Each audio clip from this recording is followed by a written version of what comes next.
our Korean trip in June 2025. We kick off our trip to Korea this June 2025 with a visit to the iconic Seoul Tower. We rode a sky cable to the top where we enjoyed a breathtaking view of the city. Of course, we took lots of pictures with the tower in the background.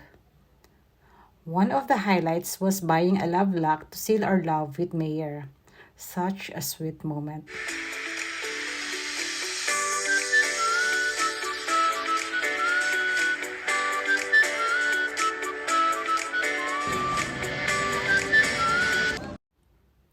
At night, we explored the vibrant Dongdong street food scene. We ate, and ate. Everything was so delicious. Of course, we also picked up some Korean beauty products to keep ourselves looking young and rejuvenated.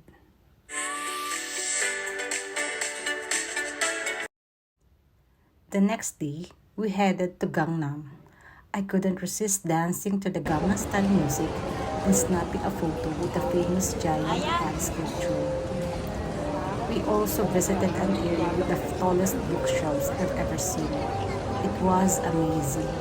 Seeing books becomes such a popular tourist spot made me admire how bookish and cultured Koreans are.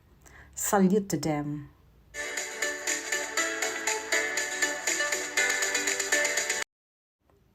To pamper ourselves, we tried ear seeding and a bit of hair and scalp care. It felt so good to refresh and take a little self-care break.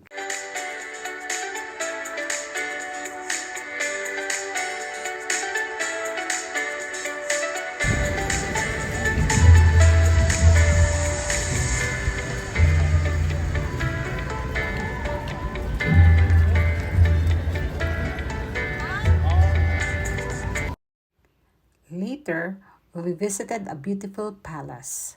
We dressed in traditional Korean hanbok and had a fun time dancing and shooting photos like we were in a K-drama.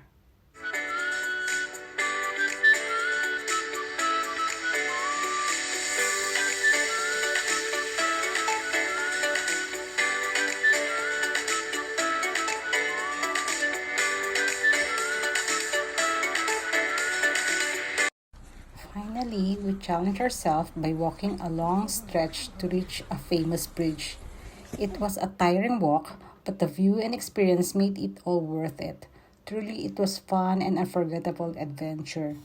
This hanging bridge is used to be a defense line against communist army. Then we booked our first tour to visit the border between North and South Korea. We're quite excited to see the demarcation line separating the two countries. Although it was a long trip, the excitement built up when we saw the Unification Bridge in the DMZ. The DMZ or Demilitarized Zone is a historical area where the bridge served as the final point for the exchange of prisoners during the Korean War.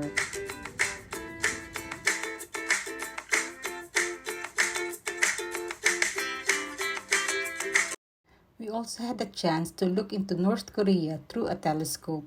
Even though it was far away, the history of the place was truly fascinating. Perhaps we were influenced by the love story in the K-drama Crash Landing on You, which made it all the more interesting to experience in real life.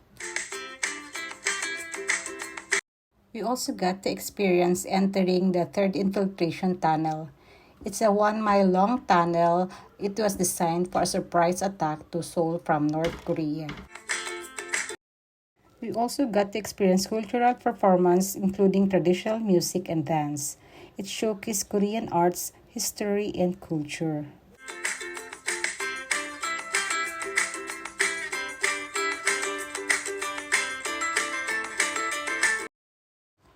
To unwind from the emotional experience, our next stop was the Garden of the Morning Calm. The garden features blooming flowers, century-old trees, chapels, and a beautiful landscape environment.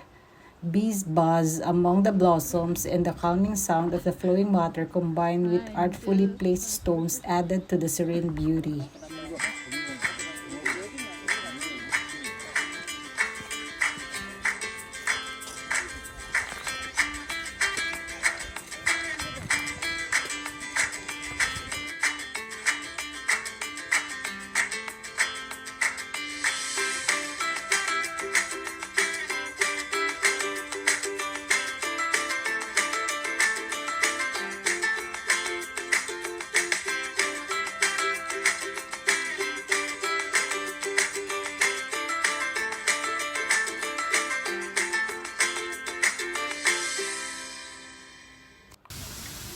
next stop, we took a boat ride to Nami Island, a destination known for its tall tree-lined path and statues. We rented bikes to explore the entire island and search for the famous Winter Sonata statue. Right across from it, we found the mother and child statue. Of course, we took plenty of photos, striking poses as if we were the island's official models.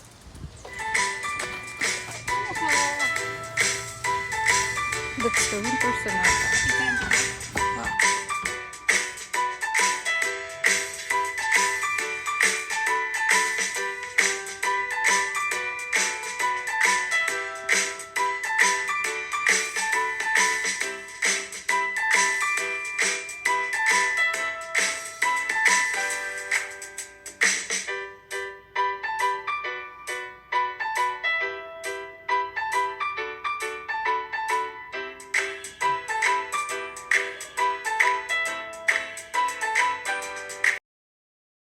Finally, we got into the rail track park where we got to pedal to a tunnel to view some magnificent nature of rivers, farms, and enter a dark tunnel with majestic music.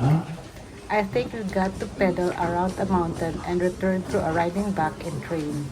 It's quite exhausting because of the heat, but the experience is worth a story to tell.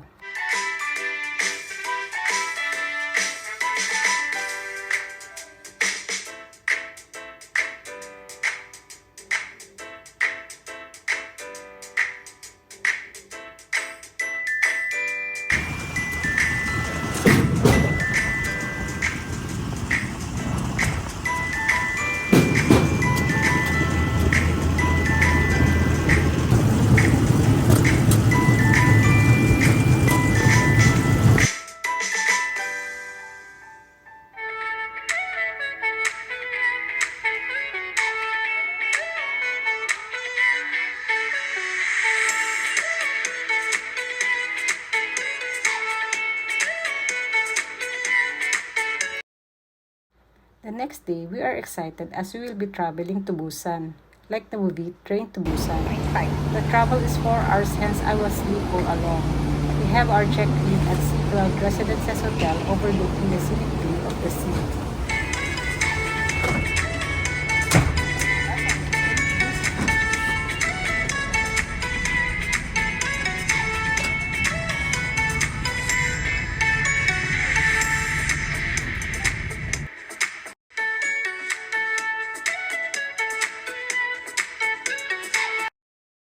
Then we have some coffee in the Z Millennial Cafe owned by the BTS member Jimin. Got a shoot with the pop idol with matching coffee break.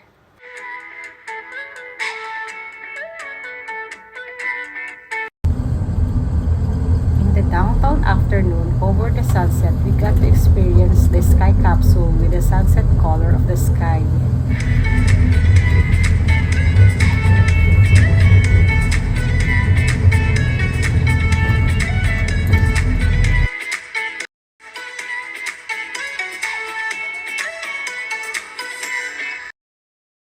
We headed to the skywalk with glass steps under the earth. Although I'm not afraid of heights, the thought of how nature was able to build this skywalk beauty is truly wonderful.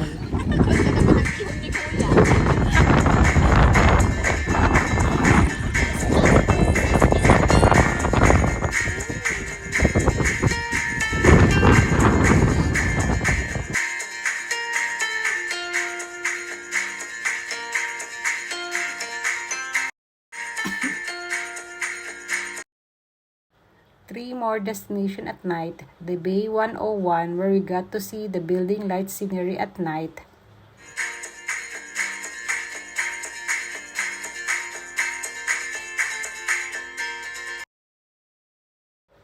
the Guangan Bridge where fireworks were set up during Christmas and holiday occasions. But good for us, we were able to witness fireworks during our stay. I thank God for that welcoming sign for our visit.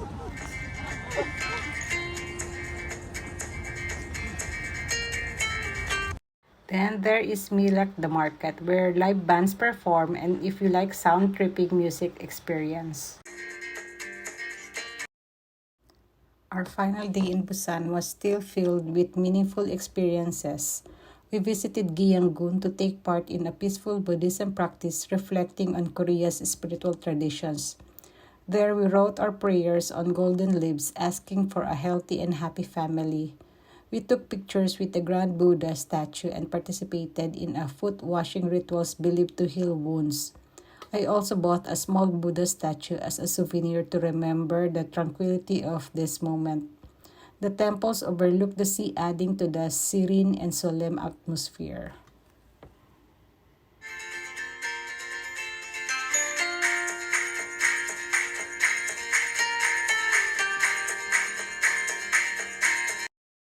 Next, we make a stop at Gamcheon Culture Village, where we saw the statue of the Little Prince, the beloved character from the French novel. The book has become quite popular in Korea, perhaps because its message resonates deeply. It reminds us never to neglect what truly matters. As I read more about it, it was struck by the line, "We must never put off until tomorrow what is vital for ourselves today." That really hit home, especially in the business of life. It reminded me to pause, appreciate the present, and spend time with the people who truly matter.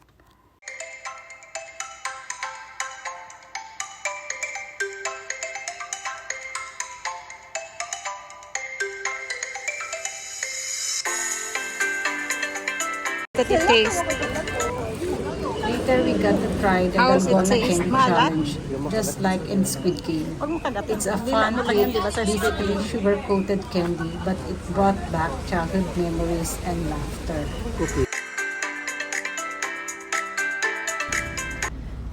Our final stop was Lisboa Cafeteria, where we enjoyed delicious dessert and pastries while gazing out at the vast ocean.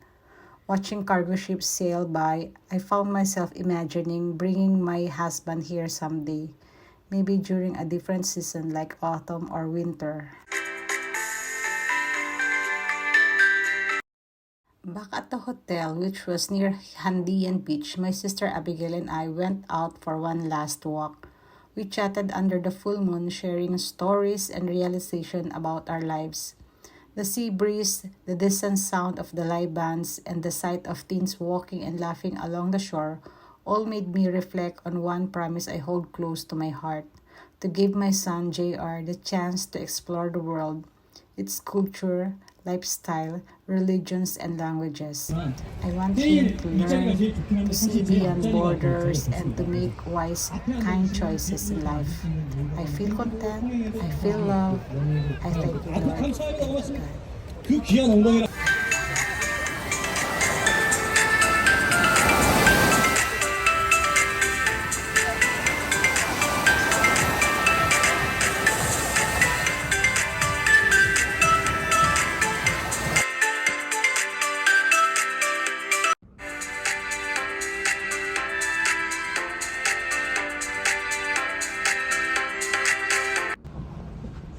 Now I'm flying home from these unforgettable vacations, carrying with me the brightest experience I've gained.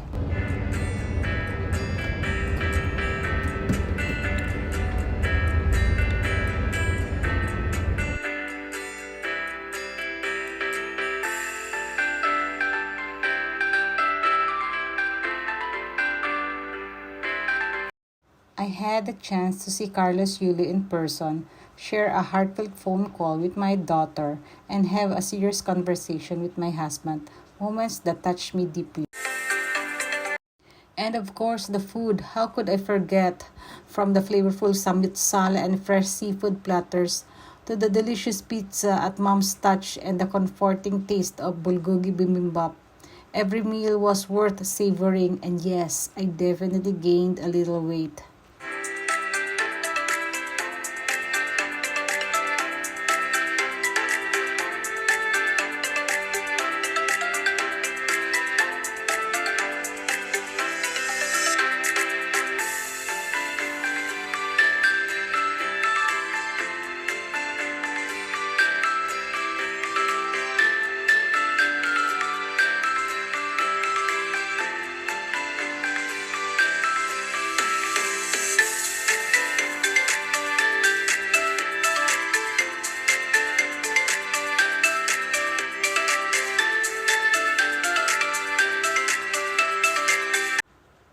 journey was filled with all kinds of travel: railroad trains, buses, boats, and even biking along scenic trails.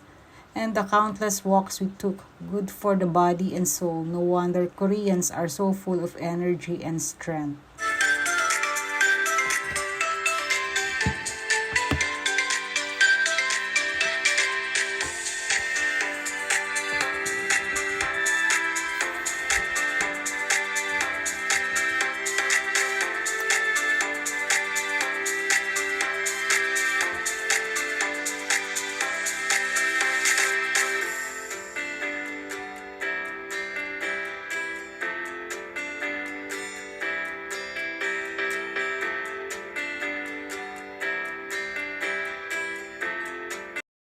What stood out the most were the people, their discipline, their warmth, and the love they share so openly. It made me realize I will definitely return to Korea. Gamsamida, Korea.